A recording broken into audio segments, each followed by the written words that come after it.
I think we're up and recording. Looks like I got some sound.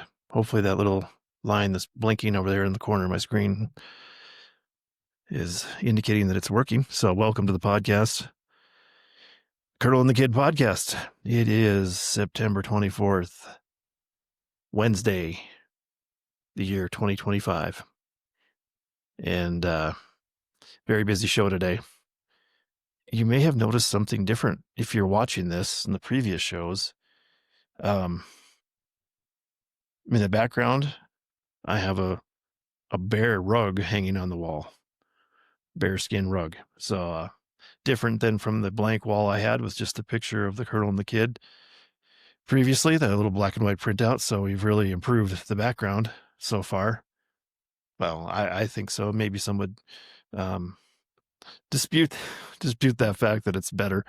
And then if you're in, like I said, if you are watching this, you may have noticed that now I'm not wearing a toupee on my head. It's a coonskin cap, and that's coming up later in the show. You'll understand why I'm wearing that. But I want to say that it's a lot warmer on my head than I expected. So hopefully my face won't get too red during the show if you're watching, but it might because it's warm. And I didn't know if I should go headphones over the cap, which I ended up doing, or under if I try to put the cap on top of the headphones, it wasn't fitting quite right. And I was afraid that it might just fall off randomly. So I decided to go under, and I probably look even more ridiculous. It actually looks like just my hair. If you can't block off the tail, it looks like I have this really weird hairdo from like the early 1970s possibly. But all right, that's enough about that. Let's get to the podcast and talk about the Colonel and the Kid. And again, Colonel and the Kid is based on the memoir of my grandfather, Colonel Edwin P. Hagen Jr., and it's the spine of the podcast. I think there's 52 chapters. So if I do one podcast a week, that would be one whole year of podcasts. I'm trying to do more than that, try to get 2 podcasts in, but I will say one of the reasons that I have the bear skin rug behind me is I am going bear hunting tomorrow, and hopefully, I'm hoping I can get one right away. But if I don't, it's really nice just to be out and about, out in the forest and elk country. But I guess this time it's bear country, if you want to call it that. Just got a new predator call. It's really, I guess, kind of zeroing in on bears. But I'm guessing other predators might be interested in coming to it. But I think it's more geared to the bear-sized predator, maybe even mountain lions. I do have a mountain lion tag. Actually, they give you 2 mountain lion tags here in New Mexico, 1 bear tag. And that's the thing I got to check. I got to check and see if the season's still open for bears, because they have a quota of bears. And once they hit the quota, then they shut the season down. That could happen anytime. So you got to make sure you're legally hunting and the season is open for your unit. So that's one thing I need to double check before I head out tomorrow. Make sure I'm legal. But there you go. That's my plan for hunting and podcasting. Try to squeeze everything in. And today's show is pretty big because of the NFL preview, NFL recap, and then the NFL preview for this coming week. Since I'm going to be out, I'll be out till Saturday if I don't get one. So I will be. We'll be back to watch the games starting Sunday morning. I guess I'll miss the game tomorrow night. I can hear it maybe on my radio, but it's a trade-off. You can go out and enjoy yourselves out in the woods, or you can sit at home comfortably on the couch. And I've decided to rough it a little bit this next few days, so we'll see what happens. But I'm making my picks a little ahead of time, and we'll share them with you coming up here, and hopefully they're good picks. But I will recap and see what the score is on my picks so far, and and just try to keep pushing forward with the NFL season and hunting season. It's a combination of seasons going on. We are officially in autumn. It has turned the calendar, and we're almost through September now. It's crazy how time flies, but I'll be gone hunting, as they say. So let me leave you with that, and we'll just jump right into the first segment, which I'm torn between how to describe this. I either want to call it verbal abuse or abusive language. Maybe I can get some feedback and you can tell me which you like better. But this was kind of inspired by my discussion about the W or double V and how the English language is very confusing, and we don't know what we're doing, but we accept it and we just go about our business like everything's normal. When if you're from a different country and don't know English and you're just learning English, you might see this and say, this is so confusing. But today in the topic, which I'll call it verbal abuse today. Today's topic is fraud or defraud. So what's the difference? I mean, typically, you'd commit fraud and you deceive somebody and you're stealing money probably, or you defraud the government, something like that. But defraud versus fraud, usually the defraud is it's undoing fraud. If you're going to be debunking something, you're going to prove something is false. And if you're going to defund something, like they had a while back, defund the police, they want to take the funds away from the police. So you're defunding. So if you're defrauding the government of money, are you reversing fraud and you're actually curing the problem? But when we say, like, you don't pay your taxes, you say, oh, they're defrauding the government by not paying taxes. And I guess we accept all these words as if that's the way it is, and it is the way it is. But I like to dive down and figure out, well, what is the real meaning of how we got to where we are. And today, I didn't really dive down very much. I just wanted to point that out, and you can figure it out yourself, because I'm going to move on, because I got a very busy schedule to talk about the NFL preview and NFL recap. So I'm going to leave it right there, and you can think of your own defraud, debunk, defund words and how they are, I guess, contradictory. And feel free to email me or contact me about your concerns with the English language, and I will try to, maybe I can just include them in the verbal abuse category for each show, or the verbal abuse topic. So I'm trying to establish, I guess, a running themes besides the Colonel and the Kid part, the Colonel and Kid memoir. But as the show gets better, hopefully it gets better as the show goes along. I should say, as the show goes along, we're going to have different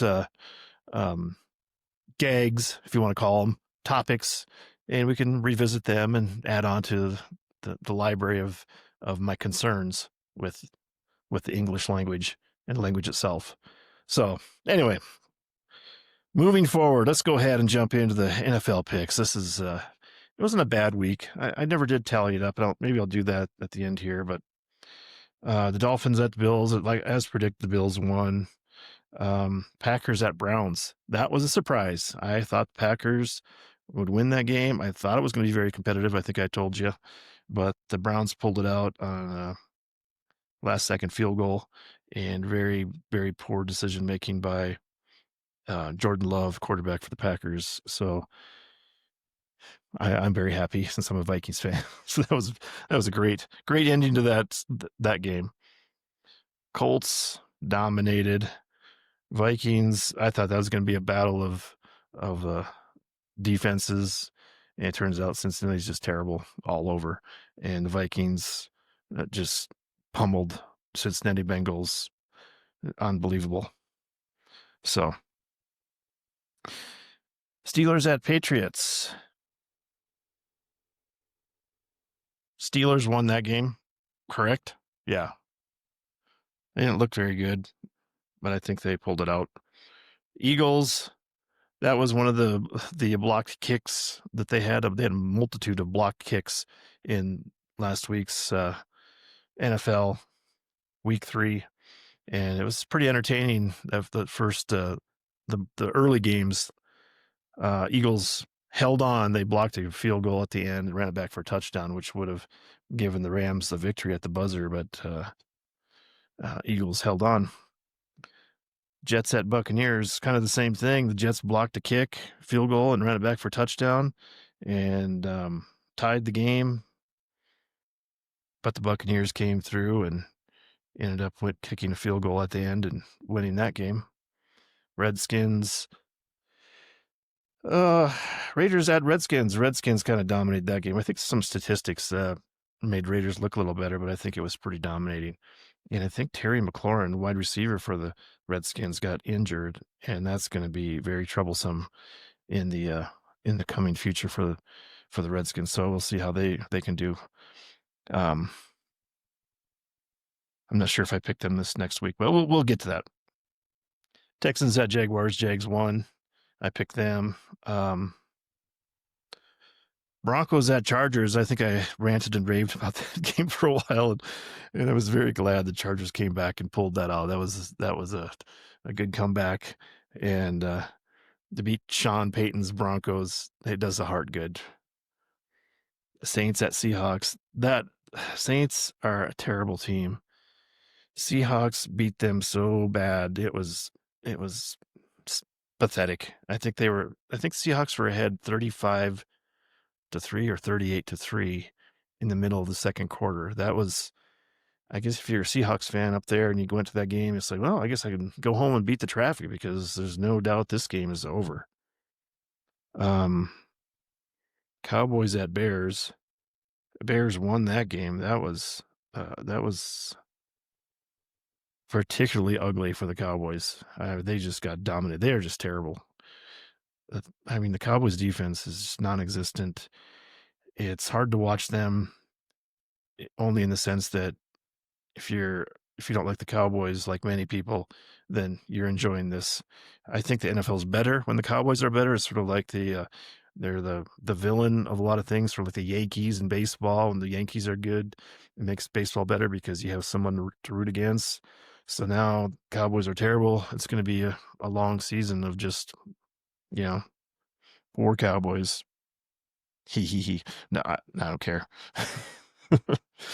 It's I think it's the Schadenfreude, the German word for enjoying someone else's misery, and I guess we're gonna get a lot of that out of the Cowboys this year. Watching the Cowboys fans suffer. Cardinals at 49ers. 49ers are just hit by terrible injuries. They pulled out the game. I had picked the Cardinals. And they got beat at the gun. There's a last-second field goal and won the game for the 49ers, but 49ers lost their big defensive end, one of the Bosa brothers. I don't know which one is Joey Bosa. I can't remember what the other one is. The other one plays for Buffalo, but the Bosa brother that plays for San Francisco, he tore his ACL. I guess going to be out for the year. Meanwhile, the Cardinals started running back James Conner. He messed up his ankle. I don't know if it was broken or just torn ligaments. A lot of bad stuff happening to his ankle, so he's going to be done for the season. Season-ending surgery, and I don't care. I guess those teams, I don't really follow them. I guess they're kind of forced upon us because in the West here and in New Mexico, we get a lot of the 49ers and Arizona games. So, oh well. Chiefs at Giants. You talk about on paper thinking that's going to be a good game. Sunday night football, prime time Sunday game. And guess what happens? And it was just horrible. Both teams seem to be like they're just terrible. Both teams 0-2 coming in. Someone had to win. I guess there could have been a tie, but the Chiefs won at the end. Poor Giants fans. I guess Russell Wilson is it's amazing how terrible he looked. I mean, he threw for over 400 yards against the Cowboys the week before, thus indicating how terrible the Cowboys defense was. But he looks so bad, and I guess I'm understanding that he's going to be benched. And they're going to start their rookie quarterback Jackson Dart from Ole Miss. I think he was drafted in the top 10, maybe number 6 overall this last year. So I don't know, maybe that'll help them because Russell Wilson can't move. He's so old and just immobile as a quarterback, and throws just interceptions all over the place. I guess he can't really gun the ball in. His arm strength is gone. He's always been short, so I think he has trouble seeing out of the pocket with the offense and defensive line in his way. So it's pretty much over for him, I think. And I guess we're going to move on to the next generation. Lions at Ravens. I had picked the Ravens on that too. So that was another big L for me. That was a pretty good game. I think it was fairly competitive. Lions have regrouped after getting kind of slapped around by the Packers the first week. And then the second week, they beat up on the Bears. And this third week against the Ravens, it was supposed to be, I think the Ravens were favored and at Baltimore. So it was going to be probably, Ravens victory. And turns out it wasn't. It was pretty much dominated by the Lions defense for the most part, because I think they sacked Lamar Jackson. Was it 7 times or something like that? It's just ridiculous. So I don't know, a lot to look forward in those two teams, though, to see how they come out the next couple weeks, to see their trajectories. Where I think I mentioned that the Lions had lost both their offensive and defensive coordinator. Those coordinators became head coaches for other teams, and so there was, I think, a little bit of unsteadiness at both those positions the first week, and it looks like they've got their footing back. And not a Lions fan because they're one of the rivals in the NFC Central Division against my beloved Vikings. So I don't know. I don't want them to. I want them to do okay, but I want the Vikings to do just one level ahead of the Lions all the time. So the look ahead, I guess, for next week. Well, I guess maybe I can recap my fantasy. I lost every fantasy game. My guillotine fantasy, which is they eliminate the lowest scoring team each week. It's a new fantasy league thing that I've tried this year that Yahoo set up. I do all my Yahoo. I'll do all my fantasy through the Yahoo application, and the guillotine was new to me this year, and so the lowest scoring team is eliminated, and your team is dispersed amongst the rest of the teams that are still alive. So I made it 2 whole weeks in that league before being defeated, and I'm not doing too good on my football this year. But my picks, I think, what was I? Out of 16 games, 1, 2, 3, 4, 12-4. That's not too bad. I think that's correct. So I'll double check and get you the update next week of my total record. So that was just for week 3, 12-4, with no spread, just picking winners again. Theoretically, not too difficult. But all right, let's go on to week 4. This is the best part. Doing some analysis here of my picks and refreshing my mind about what's going on in the NFL as we get ready to do some speculation. I'm not going to say gambling because I don't put any money on this. This is just for my pride and record keeping. Seahawks at Cardinals for the Thursday night game coming up tomorrow night on Amazon Prime. And I'm going to miss it because I'll be hunting. I mean, if I got one even right away on the hunt, it would still be way after the game before I got home to watch it. So anyway, Seahawks at Cardinals. Cardinals, like I said, got the devastating injury for their starting running back. Probably is not going to be as bad as what it could be. It's not like a quarterback. Running backs have become more plug and play in the last few years, but still, the Cardinals aren't good. I don't think the Seahawks are that good, but I think they're better. I'm taking the Seahawks on the road in Arizona. That could be my downfall, but it just seems like the Seahawks just have a little bit better personnel, the way it looks to me. Um, Kyler Murray at quarterback for Arizona, he has just never been the same since he hurt his knee a couple of years ago. I feel sorry for him because he was pretty fun to watch, and I was kind of enjoying watching him because he's very dynamic. He'd move around, run, escape the rush, and now it's it's father time catching up. Even though he's not really that old, he's not Russell Wilson old and like a total statue in the pocket. But he's getting older. So I'm going Seahawks. Vikings at Steelers in Dublin, Ireland. I guess first NFL game ever played in Ireland, and it's technically a home game for the Steelers. But it's the Vikings with Carson Wentz at starting quarterback. I'm just going with my heart. My head is not working on this game. I'm picking the Vikings.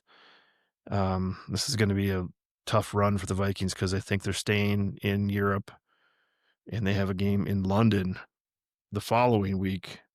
I think it's the Browns, Cleveland Browns, and we've seen the Cleveland Browns are a little better than what people maybe have thought. So this could be a real difficult stretch for the Vikings, overseas.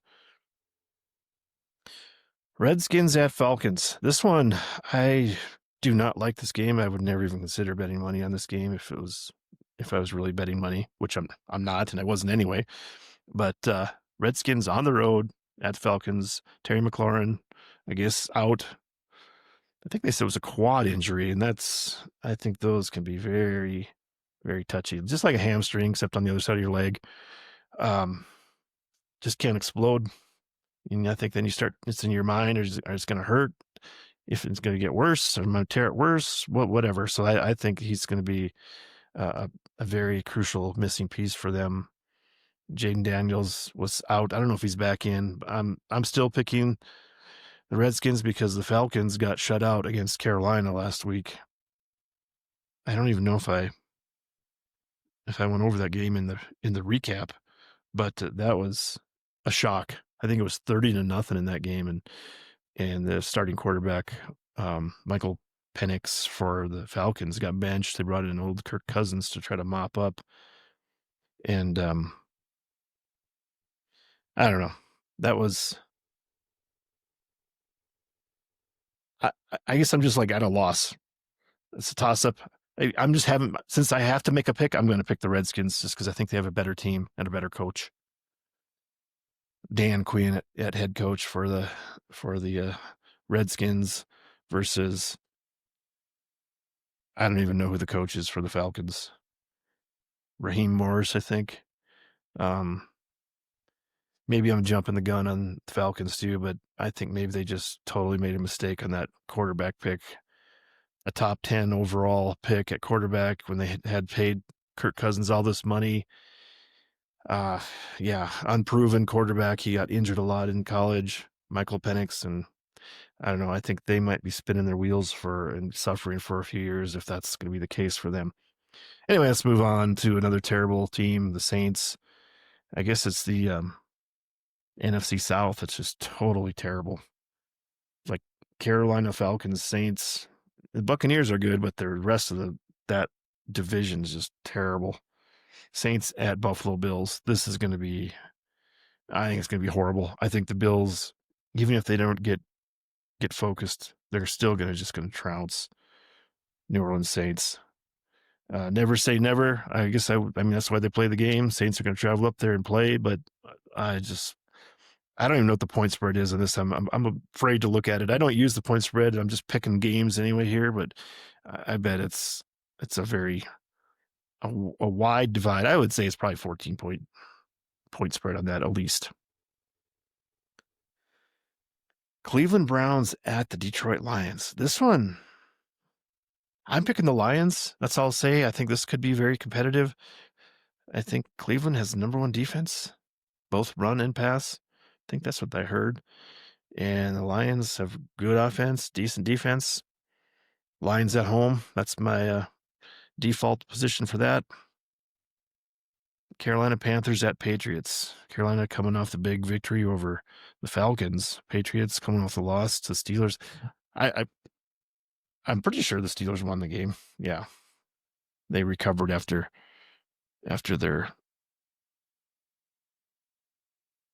poor showing the other week. What was it? I moving on. I'm going to pick the Patriots at home against Carolina. I just don't know if the Carolina Panthers have shown anything worthwhile yet. Good luck to them. Don't care about them. Chargers at Giants. Chargers. I'm picking Chargers on this one. They got to come all the way across the country. They play an early game at the Giants. Giants going to have the new starting quarterback. Lots of stuff going on. Lots of moving parts here and there. Chargers, pretty solid team. I'm just going to go with the Chargers. Eagles at Buccaneers. I think both these teams are 3-0. Undefeated teams going up against each other at Buccaneers. Eagles in Florida, in Tampa Bay, playing the Buccaneers. I'm picking Eagles. They got a solid defense, solid offense. Offense is very conservative still. I don't think they've pulled anything out yet, just tried to show anything. I think maybe they'll start ramping stuff up a little more as they get used to some of their new players, a new line. So I'm picking Eagles. Again, no money. I'm not betting real money, so if I was, I would just not even bother even looking at that game for betting. Titans at Texans. Two teams I don't care about. They both start with T.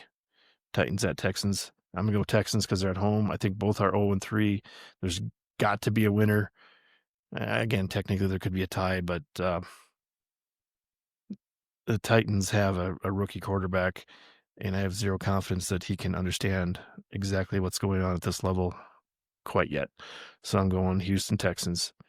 Colts at Rams. Indianapolis Colts undefeated. Rams got beat.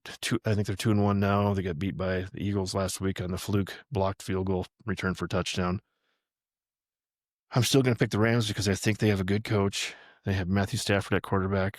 They just know how to win. They got a consistently solid defense, just no-name defense, just all decent players. Seem like they don't have any stars, but they just show up and play, and just nothing glamorous. Just go out there and win games. So Jacksonville at 49ers. 49ers are undefeated 3-0. Jacksonville, I think, is 1-2 on the season. I'm picking 49ers because they're at home. The 49ers have so many injuries, but they're playing at home. I think it's hard to play in San Francisco for some reason. Jacksonville with Trevor Lawrence. Trevor Lawrence might be in his last gasp here for actually being an NFL starter, so we'll see what happens. This picking 49ers. Ravens at Chiefs. Now this game, both teams are 1-2. Both teams have been perennial playoff teams, deep runs in the playoffs. Of course, Chiefs dynasty is probably over, but they're still fighting.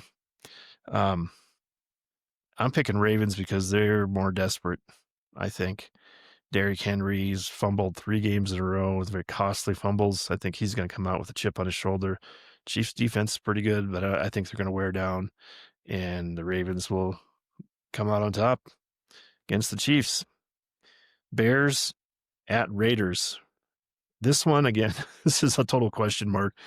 I just went with the Raiders because they're at home, and I think they have a little better experience and depth, some of their positions. Again, do not take my advice on this. If this was real money I was betting, I wouldn't even look at this game, but I'm going to take the Raiders at home. Bears beat the Cowboys. I don't think that means anything this year with the Cowboys status as far as what we're looking at for their ability to compete. If you beat the Cowboys this year, I think it's not a measure of your competence in the NFL right now.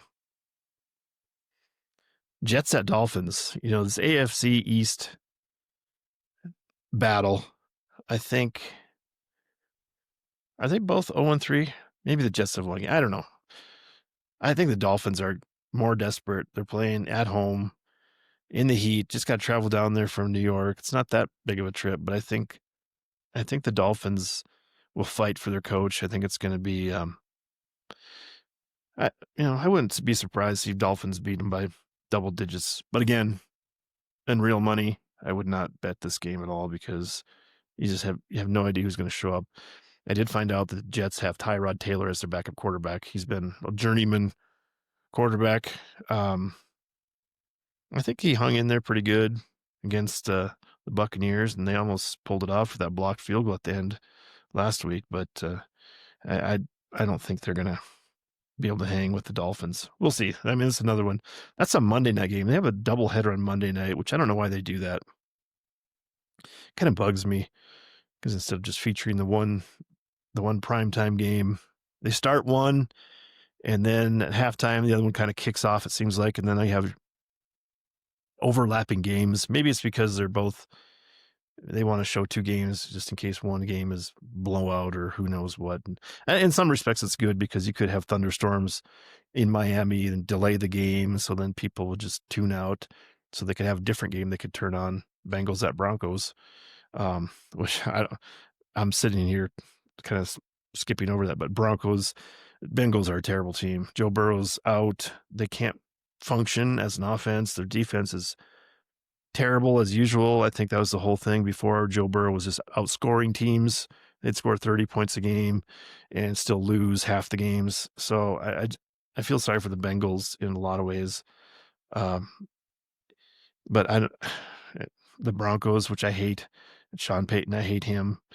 I'm still picking them. And in fact, that's my survivor pick. So survivor pick is, of course, you have to pick a team.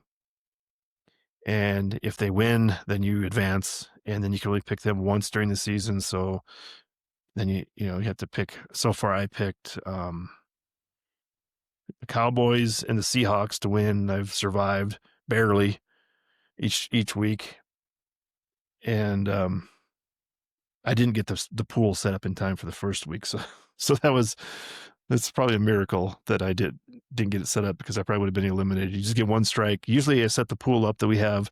You get 3 strikes and you're out. And this year I goofed up and only got 1 strike per person. And I think we have 9 people and 3 people are already out. And 2 of the people got out because they didn't even make a pick. So that's kind of brutal for those people. Anyway, that's the NFL picks for this week. I mean, it's a pretty decent slate of games and should be enjoyable. Early season matchup, and this will be the week 4, I believe. So that's getting close to a quarter of the way through the season. So we start, kind of figuring out who's who and what's what, and maybe who's good and who's bad. And I will say this, that to me, there seems like there's a very large chasm in the talent in the NFL this year.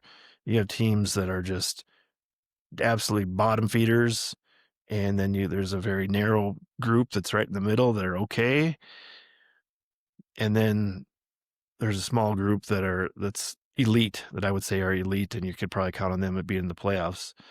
But the gaps between the talents on the team seems like it's wider than ever, and I think there's going to be a lot more blowouts than the NFL would like to see, because the NFL is a league of parity. They want games coming down to that last second field goal, last second touchdown, overtime, and I think it's going the wrong way for them right now for whatever reason. Maybe it's coaching and just general managers and player personnel people that are missing on talent evaluation. That's my guess. I could be wrong. We'll see. That's why it's so addictive to watch NFL, because things can change so quickly and get some injuries to some of these teams, and suddenly they're just an average looking team, and it makes it watchable. That's for sure. All right, moving on to the next topic, and this is the Colonel and the Kid. And what I'm hoping to do here for this podcast is I want to catch up, and I'm hoping that I can put some of these images from the memoir itself, put them into the podcast if you're watching, and then you can see some of these great photos that I have, some of the historic photos got from my grandma and grandpa and my aunt Kathy and my mom. And I I'm learning more and more how to podcast stuff and add additional things and put more images on.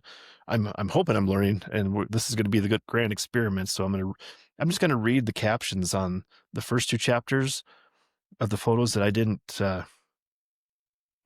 address while I was just reading it, just doing the oral um, reading of the memoir. And this time I'm going to try to catch up. I'll do the first chapter, which was chapter 1, the nicknames and introduction, and then we'll do chapter 2. The same thing. I'll read the captions to those photos, and that was the age-old question. And then we'll get into chapter 3, which chapter 3 today, the title of that chapter is the Coonskin Cap, and you'll see some more classic photos from that. So anyway, I'll read the caption, and then hopefully once I get into post-production on this, I can go in and put the actual image up on the screen, and people that watch this podcast, they can see the actual pictures I'm referring to. So chapter 1, the nicknames and introduction. So the first picture that I used, the caption was Grandpa as a young soldier.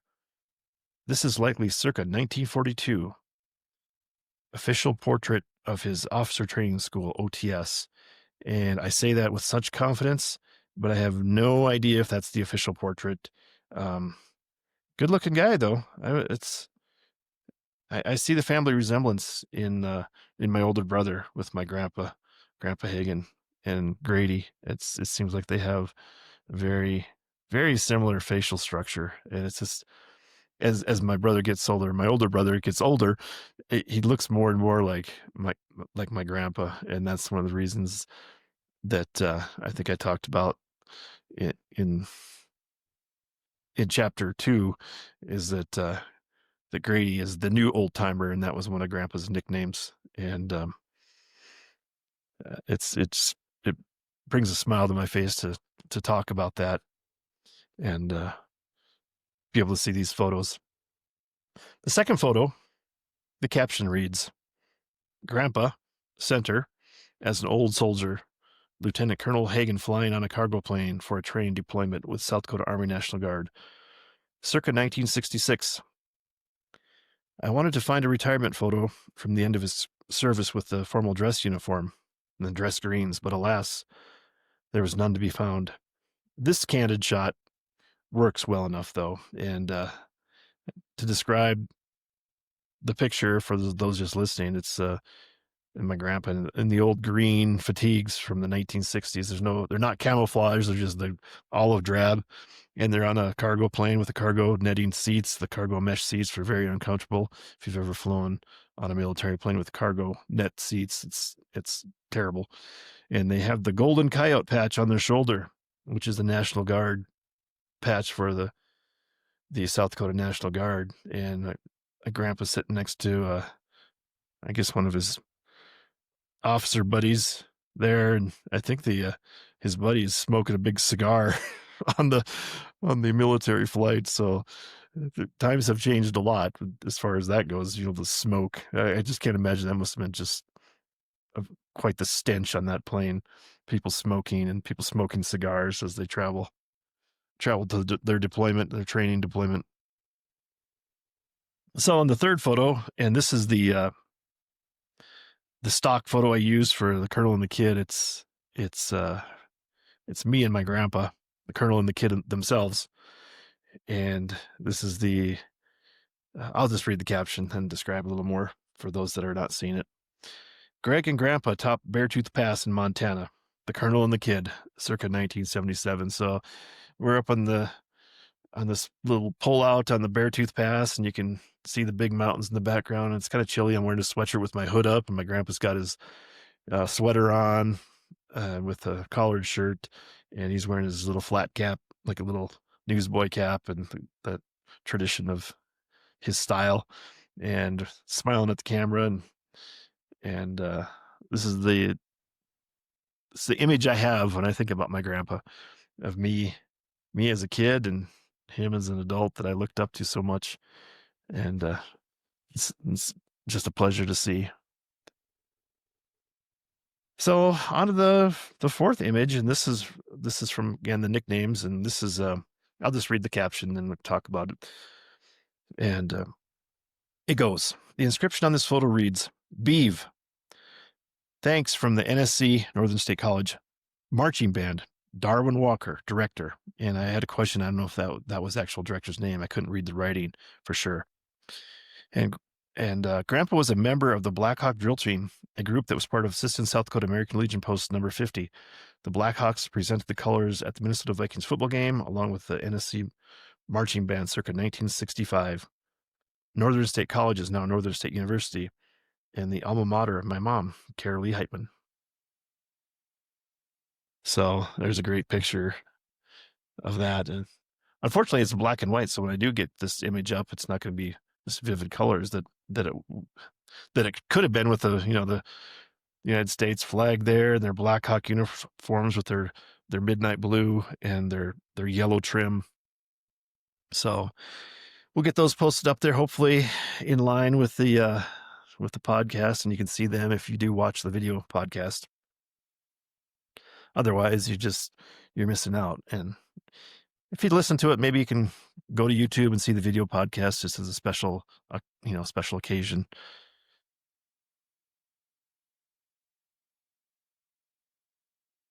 And now we're going to go to chapter 2, get those photos read into the record so we can get caught up. So the first photo I have in chapter 2, which was the age-old question, it's a photo of my brother and his family.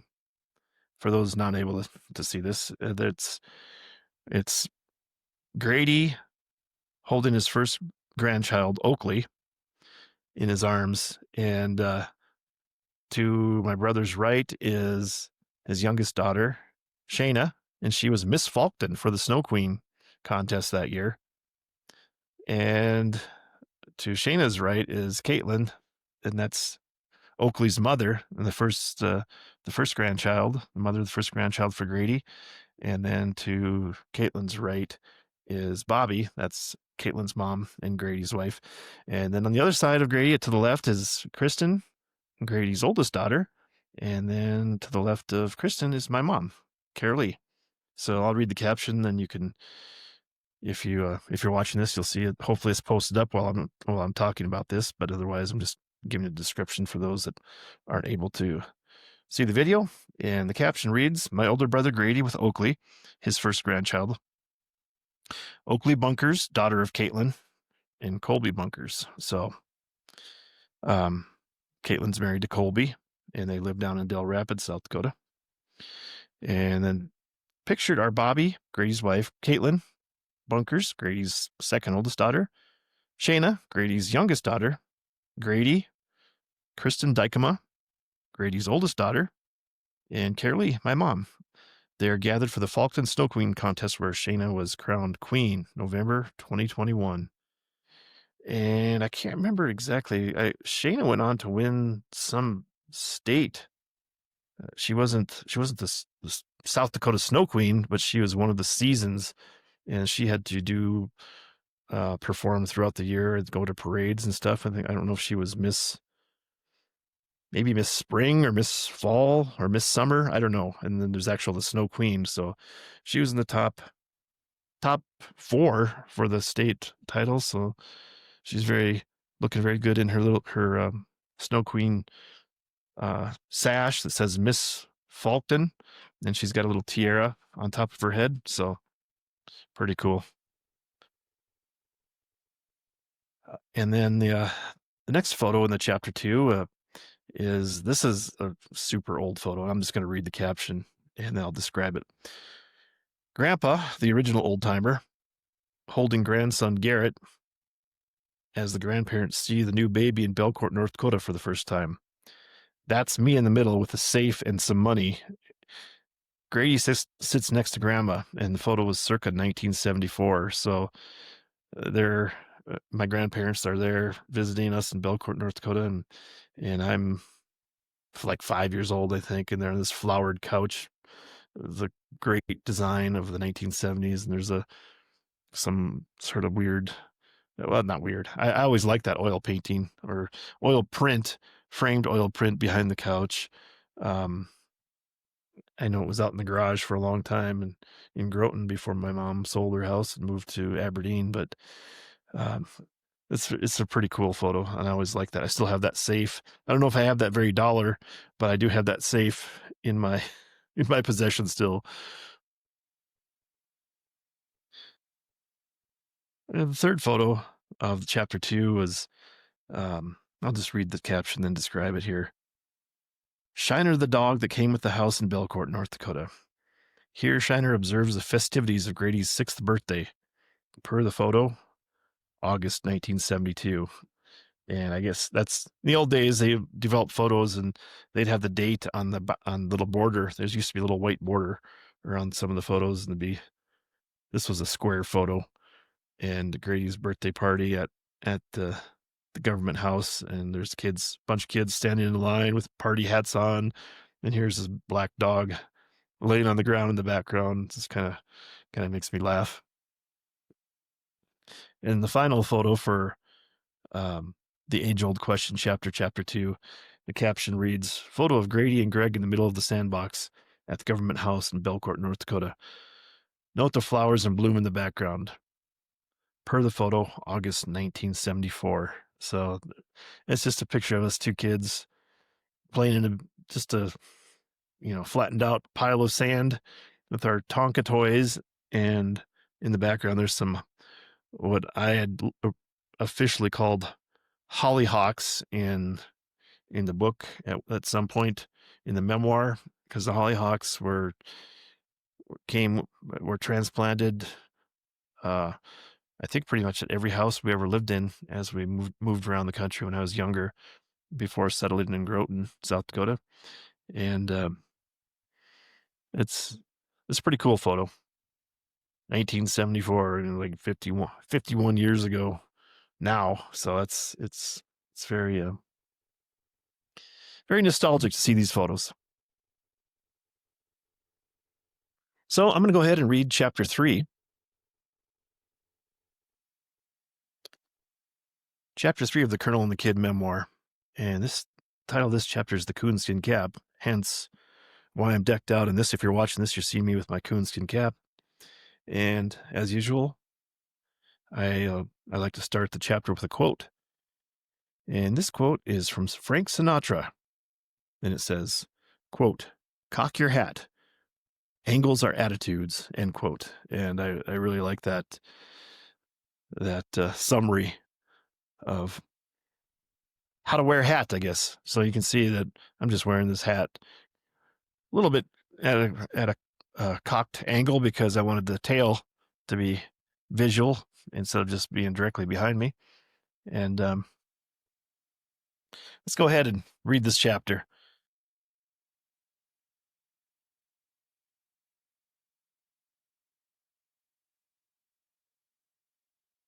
This chapter must be read with Tennessee Ernie Ford's Ballad of Davy Crockett playing in the back of your mind. I believe it was seeing the Walt Disney production of Davy Crockett that put it in my head that I needed a coonskin cap just like the King of the Wild Frontier. That's my theory behind my deep childhood desire for a coonskin cap. I blame Walt Disney. The backstory involves Grandma and Grandpa Hagen as enablers for a young lad. I'm guessing I was 8 years old or thereabouts. One of the fantastical tributes upon arriving to Grandma and Grandpa's for visit is that each grandchild would get $1. $1. This is an incalculable sum of money for a child in the 1970s. It boggled a kid's mind, at least my mind. Of course, our trips to the grandparents brought us to Siston, South Dakota, a bustling town of about 3,000 citizens back in its heyday. In the olden days, Siston had stores that fronted the downtown central business district. Back when a main street was a main street, Stavig Brothers department store is a distant memory now. But with a quick check of the internet, I was able to confirm that ANC Variety is still in business today. It's part of the True Value Hardware Network now, but during my quest for a Coonskin Cap as a child, it was nirvana. You see, ANC Variety was the pinnacle of a young boy's amazement. The store had it all. A candy aisle that seemed impossibly huge, and sitting opposite an aisle or two of toys targeted perfectly for a little boy. I remember plastic scale models of World War II airplanes, tanks, and ships, slinkies, the classic balsa wood airplanes that you assembled and included the rubber band powered propeller. Oh my God, the hours of fascination I could spend there. This is where the little Greg's treasure was found.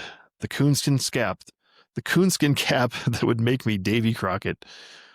However, there was a problem, a big obstacle in the way of every hero on a journey. I only had $1 to spend, and that coonskin cap was $3.99. It wasn't much of a decision. I would save my money. This was the beginning of a tale that would be recounted by my grandma many times in the years after. Grandma and Grandpa were amazed by my discipline. 30 and 40 years later, I can still Grandma shaking her head and grinning as she described my stalwart attitude to attain that coonskin cap. I got the coonskin cap. I think it took a couple years and multiple visits to Grandma and Grandpa, but I bought that raccoon-tailed cap. The coonskin cap itself wasn't much. It had a real raccoon tail attached to a faux fur beanie-type hat. I'm sad to say I don't have the original coonskin cap. I'm not even sure what happened to it. I guess Grady had something to do with its disappearance, but it doesn't even really matter. Grady replaced it with a lower quality coonskin cap quite a few years ago. And on top of the replacement cap itself, that I'm wearing right here, he gave me a tanned hide of a giant raccoon that he had bought from a local fur trader in Falkton, South Dakota. I have displayed that raccoon for nearly 20 years.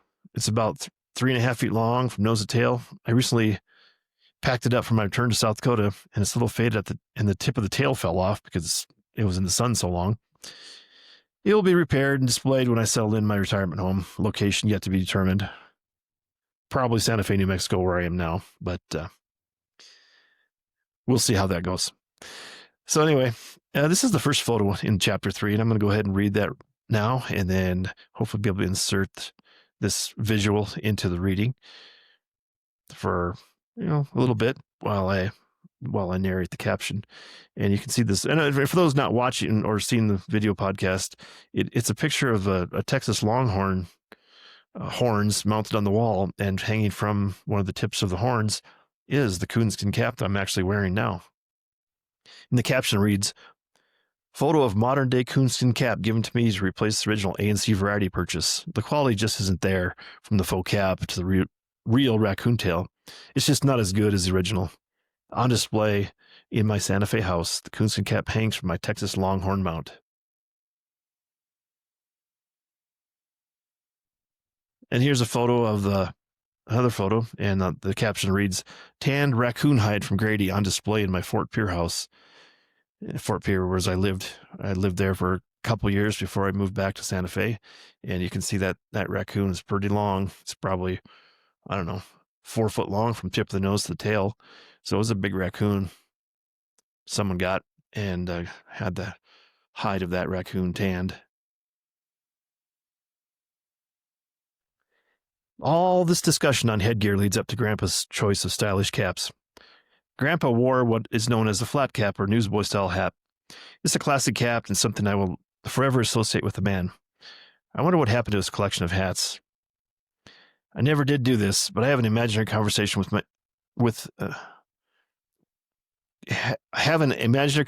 in my mind about asking, "Grandpa, why do you wear that cap you wear?" But that question goes unanswered. A likely answer from Grandpa would be accompanied with a shrug of shoulders, "Because I like them." And I wanted to talk about the photo, and it's a photo of my grandpa with his flat cap, circa 1983. I'm not exactly sure how accurate these dates are, but for those not watching the video podcast, it's a picture of my grandpa. He's got this white, flat newsboy type cap, and he's wearing a yellow shirt, and he's leaning up against the car. I think we were taking off. We had visited. Visited him and grandma at their house in Siston, South Dakota, and we were getting ready to go. And I think my dad had the camera and took some photos back then, 1983. Anyway, grandpa's answer, because I like them. I assume that's the way he would have answered. I feel so bad that I didn't know enough to ask such questions as a little kid. I would have only been 14 years old at the time, living in my own teenage world of problems and trying to grow up and get by as a teenager. Just didn't have the knowledge to be able to ask questions of my grandfather at that time. Anyway, continuing on with the memoir. No pretense, no reconciliation. Just a short and sweet answer from a man that didn't put up with nonsense, unless it was dished out by a foolish child like me. I'm shying away from a narrative description of Grandpa Hagen at this point. You can refer to the cover photo of the book or go ahead and flip through the pages to review some of the photos. Either way, you'll likely get a smile. I know seeing the pictures never grows old for me. And speaking of old pictures and growing old, I have this picture in the chapter here has got to be one of my favorites. I'll read the caption and then describe it. This has to be one of my favorite photos. Straight out of The Little Rascals, this photo of Grandpa as a kid, top row left, with his hat at an appropriate angle, circa 1927. And again, I'm guessing at the age, but it's just hard to believe that I never knew these photos existed until just a couple of years ago. And then I got images of them and was able to include them in the memoir here, but this one's just perfect for me at Grandpa's hat, just at a crazy, I don't know, probably 45-degree angle on his head. He's really smiling. He's got, there's four people, three people in the back, and then a person in the middle, and then two up front, and the dog's in the middle. Just like, it's the perfect Little Rascals image in my mind. And Grandpa probably being more like Spanky. That's the way I pictured him. And he's really smiling, and I can just see the family resemblance, and the way I see it with my older brother Grady and then his son Derek. It just, to me, the genetics just are unbelievably similar. And then moving to the next photo, this one I really liked, and I'll read the caption here and then describe. Not to be overshadowed in my list of favorites, Grandpa in a fedora with his hat cocked perfectly, doing his best impression of old Blue Eyes, and he's standing in front of a car, and it's got, I don't know, it says Florida on where the license plate is, and I guess I failed to put the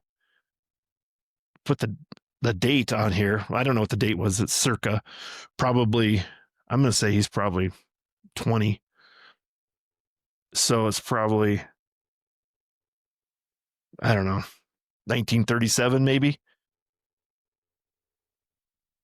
That's my guess. Maybe I can do some research and fix that up in the actual publication of the memoir. But he's wearing a suit and he's got this fedora on. Just reminds me of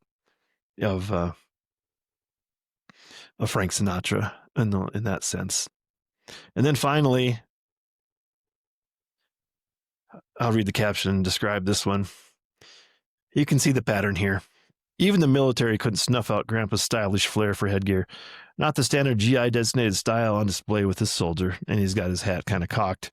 Again, it's cocked to towards the right side of his head. Probably not a 45-degree angle, but more like a 25 or 30-degree angle. And he's standing on a step of a beat up barracks, it looks like. The steps are just barely hanging on. Looks like they have a bunch of gravel at the bottom of the steps because it's just probably a mud hole if it rained, but he's wearing his army uniform. He's holding probably an M1 rifle there. I don't know if that's, that is OTS or whatever it was, but classic attire, and that really befits Grandpa's style and his hats. And to close the chapter out, chapter 3, the Coonskin Cap, I end with this. I feel obliged to include this quote based on my own time in Texas and my affinity for coonskin caps. And this is Davy Crockett's quote. Quote, You may all go to hell, and I will go to Texas, end quote. And Davy Crockett was killed at the Alamo way back when, probably was 1835 or so, when the Alamo fell and the Mexican army killed everybody. But I lived in Texas for just about 2 years. I worked in Austin, lived in the suburb of Pflugerville, and that's a little comment on the actual memoir. That's actually not in the memoir, but I will just add that in the memoir. The memoir reading for today's chapter 3 has ended, and I think I'll probably have to wrap up because I think we're approaching an hour, and I don't really want to go. Oh yeah, we're right at an hour right now. I do have some other things I'd like to share, but I will save them for a future podcast. I have some other things to do today. Very busy in retirement. So I apologize. I have to cut it short a little bit. I will make this announcement that I did actually send my Perfect 10 music into the SiriusXM email box, and you can send your own classic 80s hits to channel 25 of SiriusXM, and you can put your 10 favorite songs from the 1980s rock through my Perfect 10, and 10 is a 1 and a 0, at SiriusXM.com. And they're going to be playing people that submit some, they're going to pick people's top 10 songs, their Perfect 10, on October 10th, which is 10/10, coming up in just a couple weeks. And they'll be playing people's playlists all day for 24 hours on the Perfect 10. So I'm going to wrap it up here. Cutting it short, pretty NFL dominated podcast today. And I'm hoping to get some editing post production here on some of the images for the memoir itself. And I really appreciate you hanging in there with me and my read aloud. Hopefully it's getting better. I get some sense that it's not, because I start wandering and start adding more comments instead of just reading the stuff just straight up and leaving it as it is. So I promise I'll try to work on it and get better. But with that said, thanks for joining the podcast today, the Colonel and Kid podcast. Stay positive. I'll see you next time. I'm not gonna, like I said, I'm not gonna say goodbye. I'll just see you next time. And I like to end, with a positive note. And that, to me, that is, just keeping your attitude in the positive fashion, taking action. It's really up to you to determine your own attitude. So be positive. You decide. You make the decision. You be proactive and do this. Have that good attitude.